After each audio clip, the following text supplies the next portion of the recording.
જૂનાગઢમાં દેશી દારૂની ભઠ્ઠીઓ પર એસએમસી દ્વારા દરોડા પાડવામાં આવ્યા। 1755 લીટર દેશી દારૂ, 9820 લીટર આથો જપ્ત કરવામાં આવ્યો છે। વાહનો સહિત કુલ 11.14 લાખનો મુદ્દામાલ જપ્ત કરવામાં આવ્યો।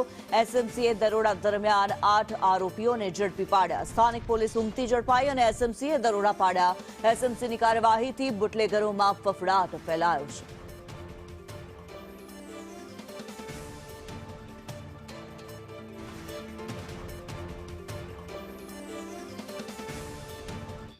જૂનાગઢમાં ફટાકડાનો સંગ્રહ કરનાર વેપારી ઝડપાયો। ગેરકાયદે રીતે ₹32.63 લાખના ફટાકડા સંગ્રહ કર્યા। પોલીસે વેપારી નયન ભાયાણીની ધરપકડ કરી છે। પોસ્ટ ઓફિસ રોડ પર ફટાકડાની દુકાનમાં સંગ્રહ કર્યો હોવાનું સામે આવ્યું। ફટાકડા વેચાણ કે સંગ્રહ કરવાની પરવાનગી નહોતી। દુકાનમાં ફાયર સેફટીની સુવિધા પણ ન હોવાનું ખુલ્યું હતું। જૂનાગઢમાં ગેરકાયદેસર રીતે ફટાકડાનો સંગ્રહ કરનાર વેપારી ઝડપાયો છે। 32.63 લાખના ફટાકડાના જથ્થા સાથે વેપારીની ધરપકડ કરવામાં આવી છે। નયન ભાયાણી વેપારીનું નામ હોવાનું સામે આવી રહ્યું છે।